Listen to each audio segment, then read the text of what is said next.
Hey guys, thanks for joining me. I am making breakfast for my family. We are having sausage, eggs, and biscuits so they can make a little sandwich if they want. And today I want to talk about what the Bible says about loving our enemies. In Matthew 5:44, he tells us to love our enemies, to be good to those who are evil to us, to pray for those that are spiteful towards us and persecute us.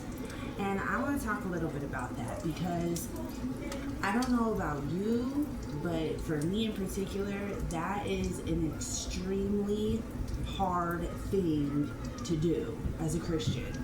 I think it's incredibly difficult for me. It's gotten better through prayer and talking to God and getting in my word and growing as a Christian. It's gotten easier to pray for people that do me wrong, because I feel for people that have anger in their heart. I feel for people that don't know how to treat others, because in the end I feel like you're going to have a lot tougher time in life than somebody that is loving towards others, people that pursue love and pursue kindness and joy and all the things that Christ tells us to pursue. I think that people that do people dirty, they have a tougher time in life in the end. So I've gotten better at loving my enemies and praying for them, at the very least. Maybe loving, I'm still working on that, but I do find it a little bit easier to pray for people that do me wrong. But anyway, the reason why I'm talking about that today is, what's up, Mom?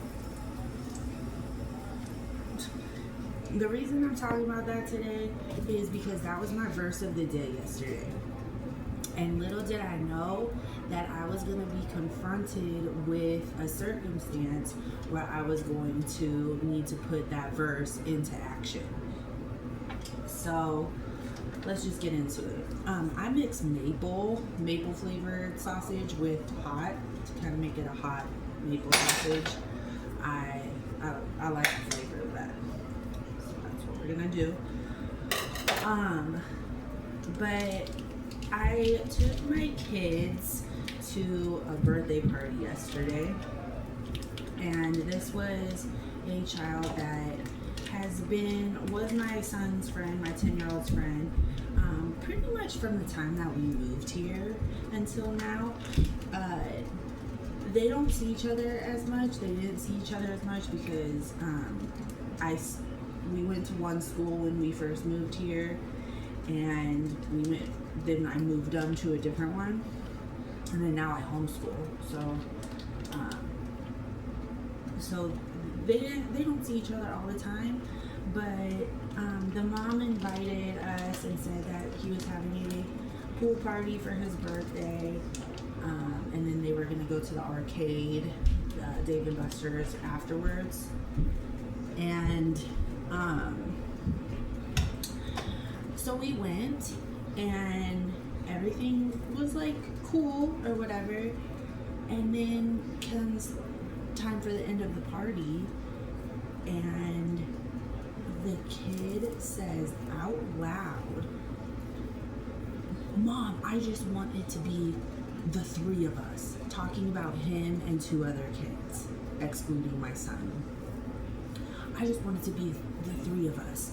And I could see, he was saying it loud enough I'm sitting over there, I could hear him. And I'm at this point collecting all of my things to take my children, including my 10-year-old, home. At first, we're just kind of like telling our son, like, hey, we gotta go, we have other things to do. But then my husband was like, no, he needs to know what happened. Because, well, first of all, my husband's like, I'm not taking the rat for them. And yeah, and I'm just like, okay. I didn't want my son to for his feelings to be hurt. But yeah, I think it's important sometimes to know, like, when someone is not your friend anymore, and like when that relationship has kind of like, you know, it's ran its course. And so, wow, I'm making sausage patties huge. I didn't even do that. Oh well. But yeah, so, you know, we hugged on him. We told him, like, nothing, you didn't do nothing wrong. There's nothing that you did. Like, some people, like, I need to add that this little kid, he is an only child. Like, only child, no siblings, no cousins, comes from some money, and so he's spoiled, like different than us. Like, my kids are not spoiled. They're spoiled with love, but no, we ain't got money like that. I don't put them in all designer. Like, I was honestly starting to feel like this friendship was running its course anyway. Like, you know, it was like one of the first people we met 3 years ago when we moved here, but they've become different people. Like, my son, they're just different. We'll just leave it at that. But still, no excuse, no reason for him to treat my son like that, especially when he wanted him to come to his birthday party. But my husband suspects that during a basketball game at the party, while the boys were playing basketball, Will showed him up because my son is like heavy on defense. He's just they call him Killer Will in football. Like, he's a good defensive player in any sport. And he would not let the kid whose birthday it was get any shots. Like, he's like usually a basketball pro, but Will was playing really good defense, and my husband saw that, and he suspects that he got his like feelings hurt during that game, and no longer wanted my son to be a part of the party, which I can actually kind of see being the case, because he did seem to kind of switch up real quick. But hold on, I need to grab some coffee.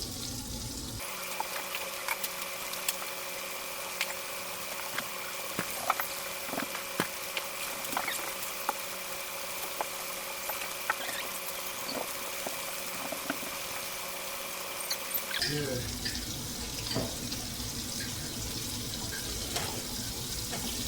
You're on camera. Can I have pineapple? Hi.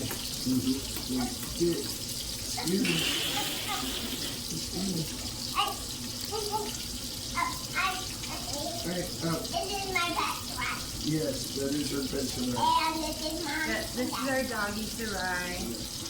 And She just wants sausage. That's why she's in here. we have biscuits and salad. Alright, bring your... Soft pineapple and watermelon. Soft pineapple and watermelon. Oh, can I have pineapple Yes, and... go sit down.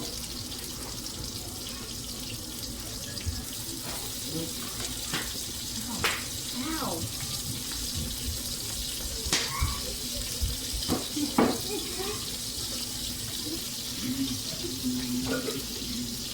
Mom makes good sausage. Alright, I gotta go. Where are you going? I gotta dug to the 20.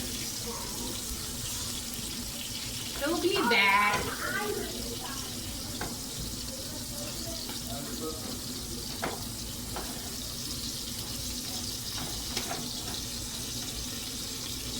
Okay.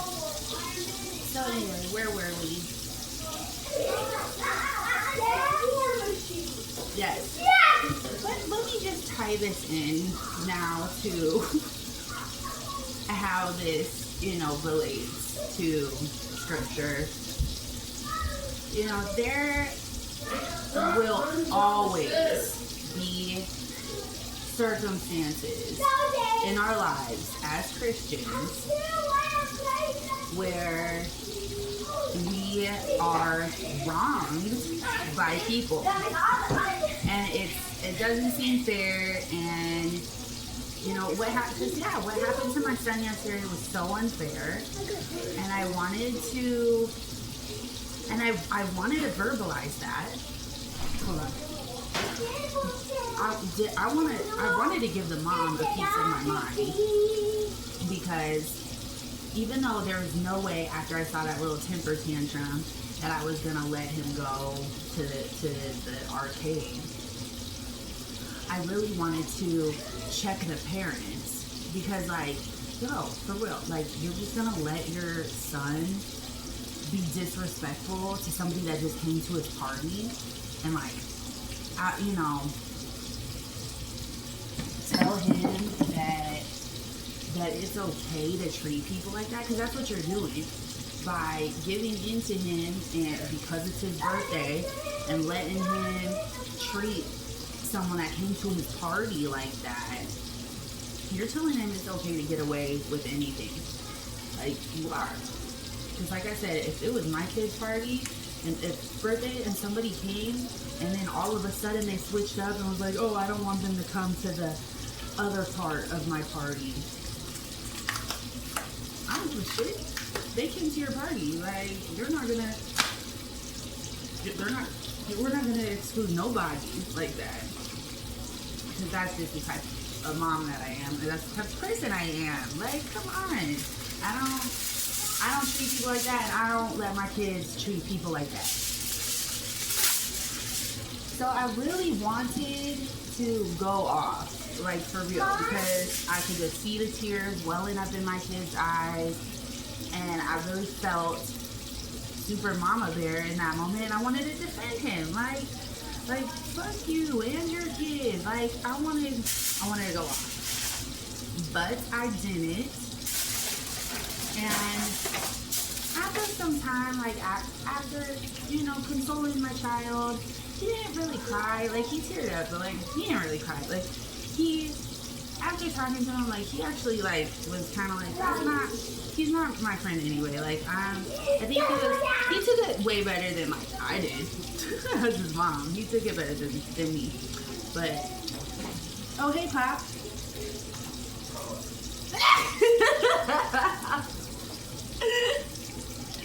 Oh, shit.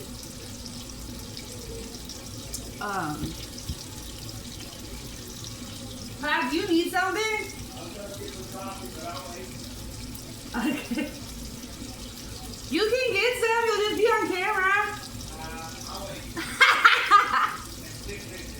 You don't want to be YouTube famous?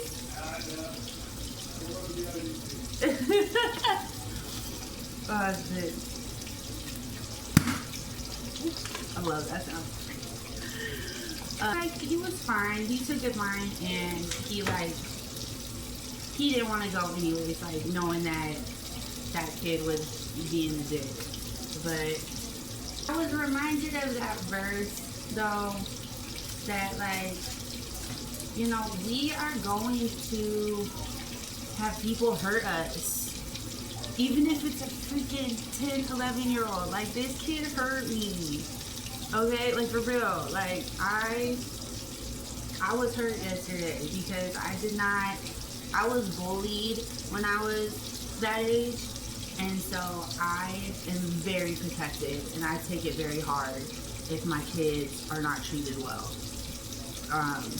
I don't want them to go through some of the bullying and disrespect, and you know, just I've had that happen to me where, like, someone I thought was my friend turned on me and for no reason just switched up and didn't want to be my friend anymore.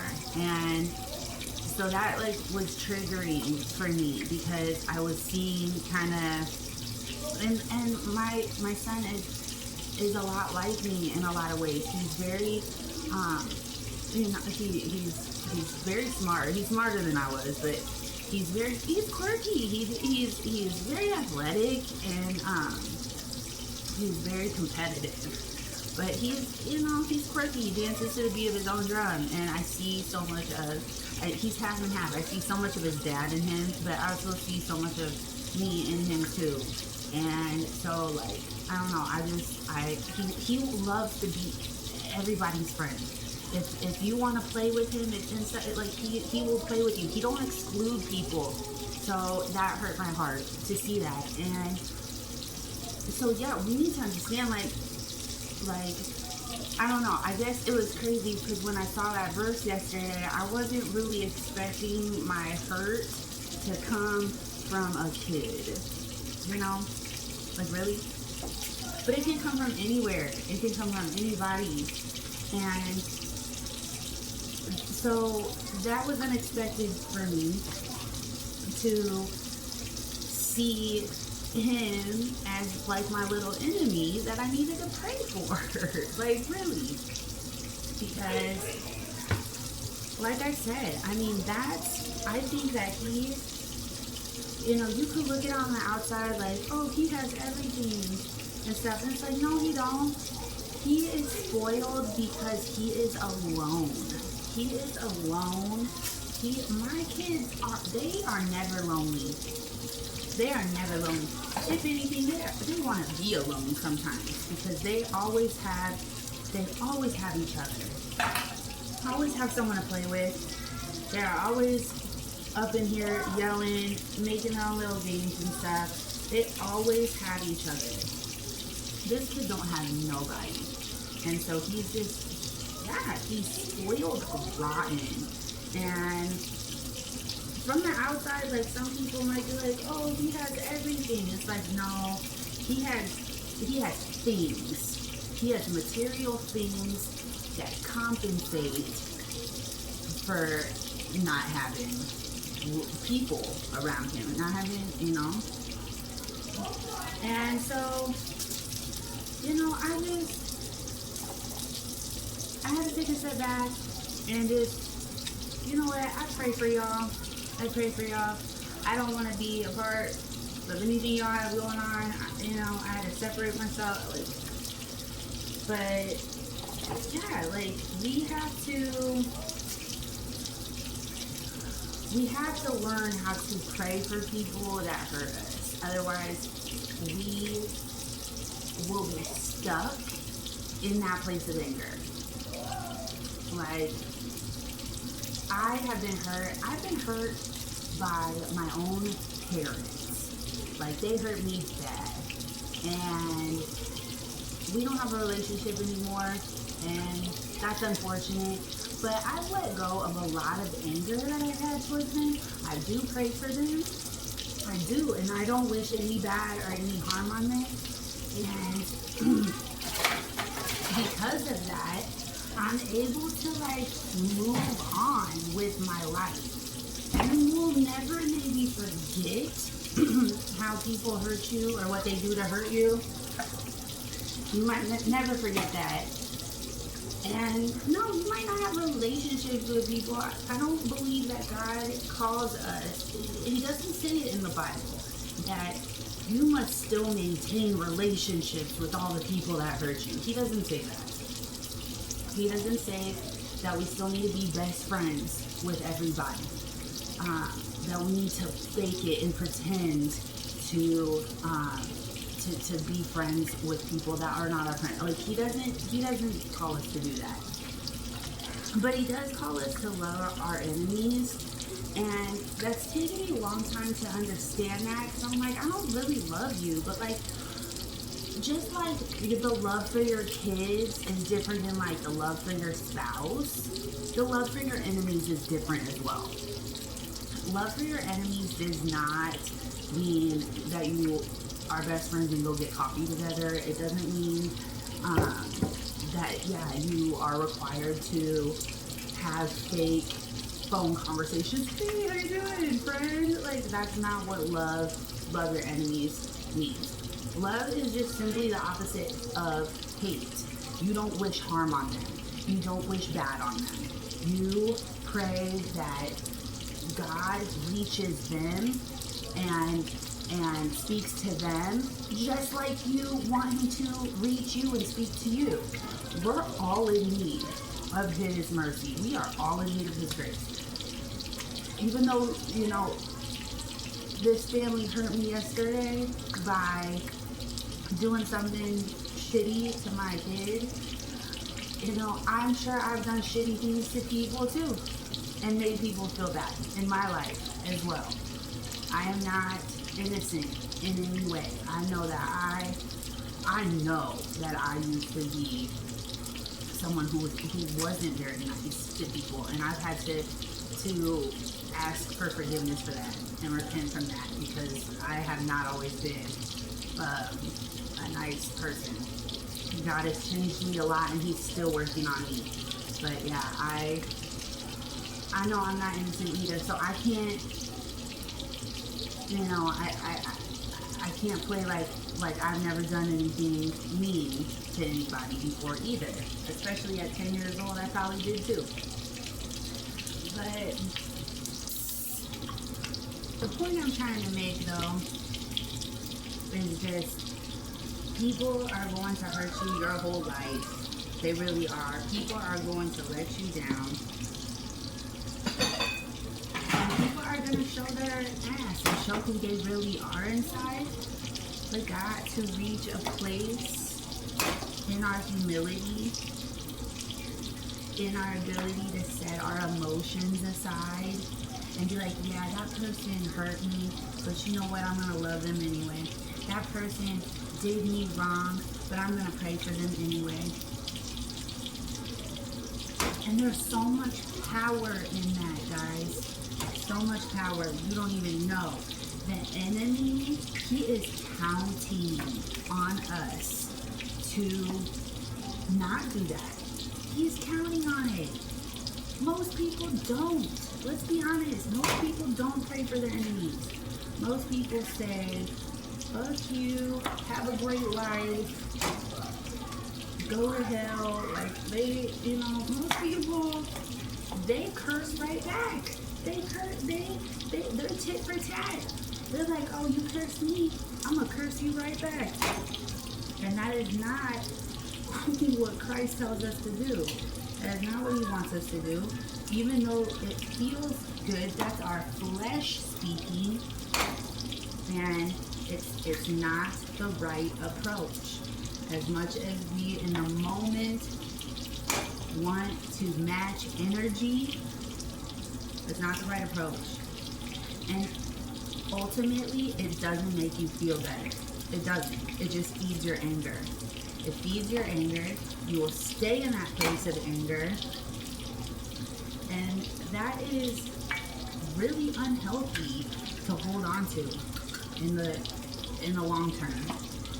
It's very, it really doesn't affect them. It really doesn't affect them. They're going to keep on being the type of people that they are, and it doesn't affect them at all how the anger you feel towards them. It doesn't. That affects you alone.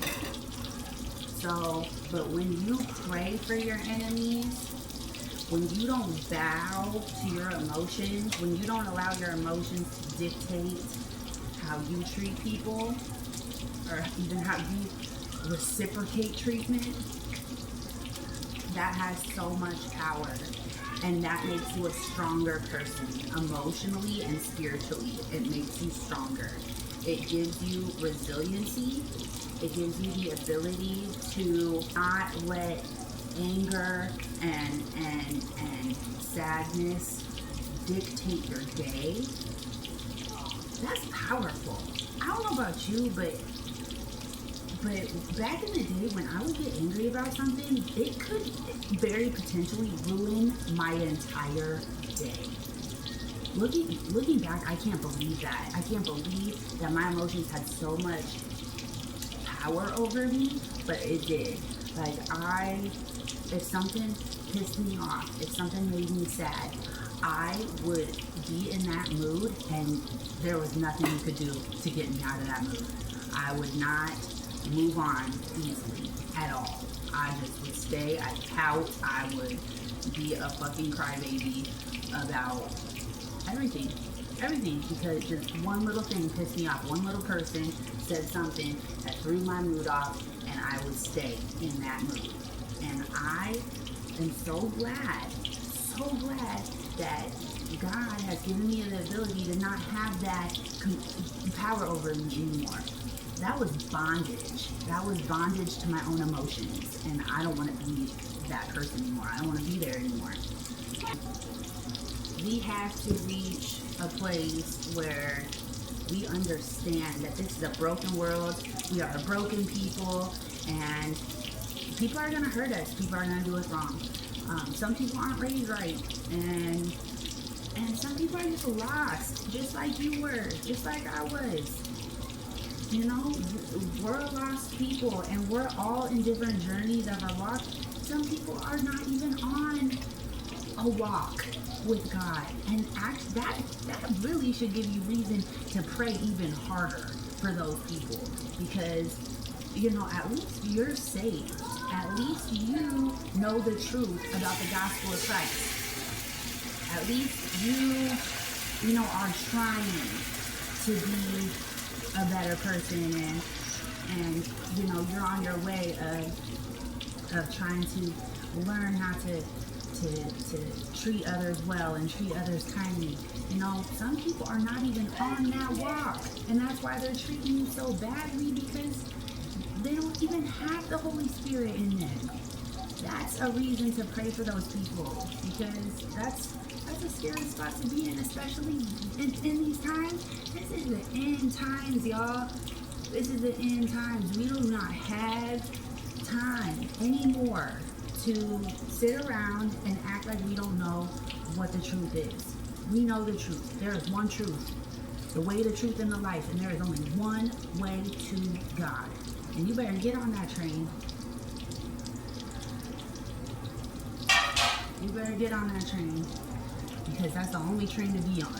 Anything else leads to hell, and you don't want that. So I would rather do what God tells me to do, no matter how hard it is, no matter how much I want to do the opposite, no matter how much I want to curse people that curse me, no matter how much I want to, you know, punch people in the face, no matter how much I want to tell other parents that they are doing a sucky job at teaching their kids how to be respectful and how to treat other kids and things. As much as I want to do all of those things, that is not my job. That is not what I'm called to do. I am called to do one thing and one thing only, and I am called to love them and to pray for them, and to be good to people that have done me wrong.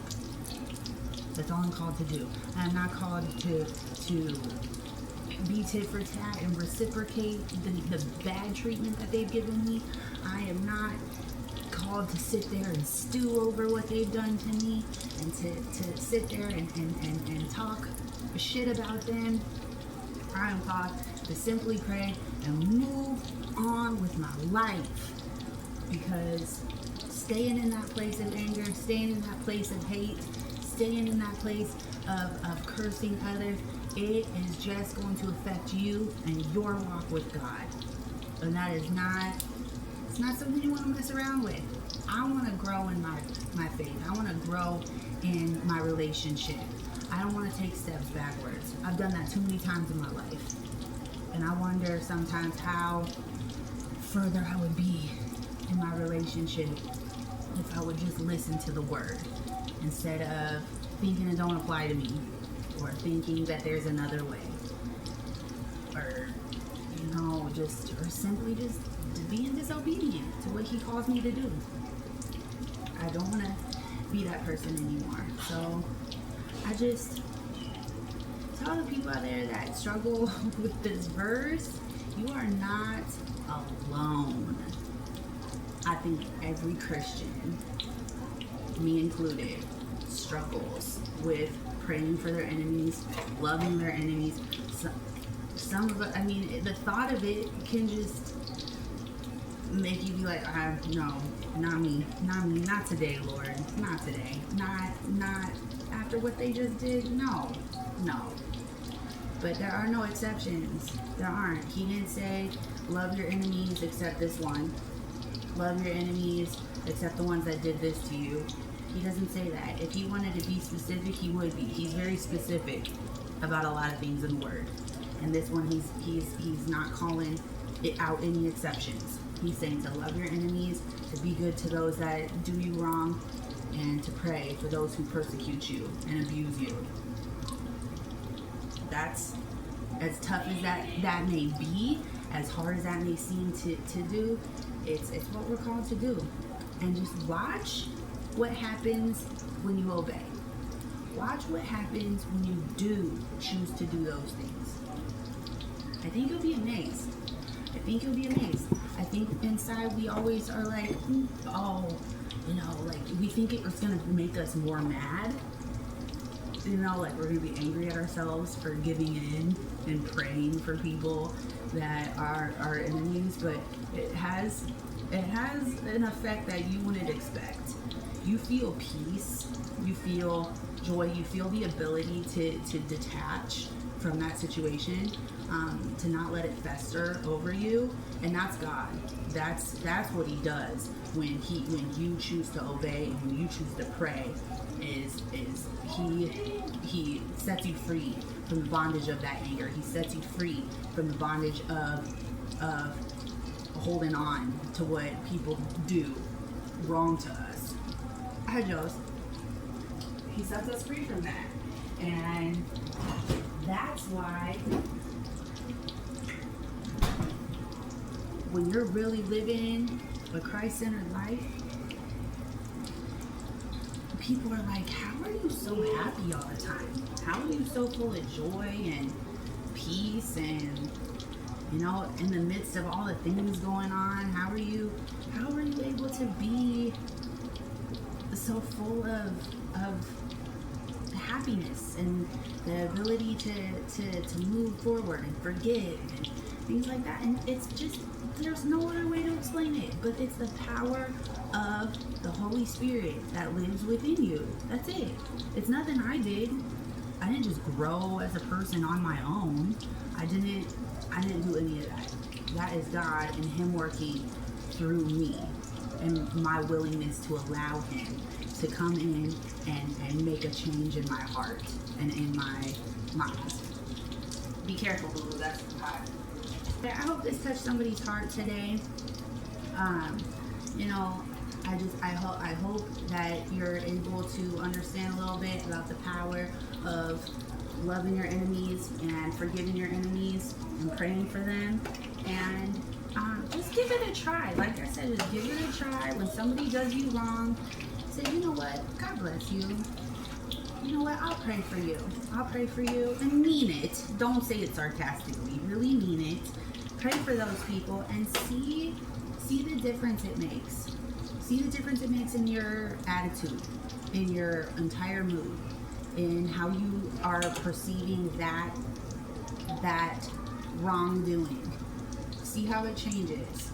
Allow God to come in and help you with this, because He wants to. He doesn't want you to do it alone. He expects you to do the work, but He doesn't want you to walk it alone. So just pray for your enemies and see what happens in your life.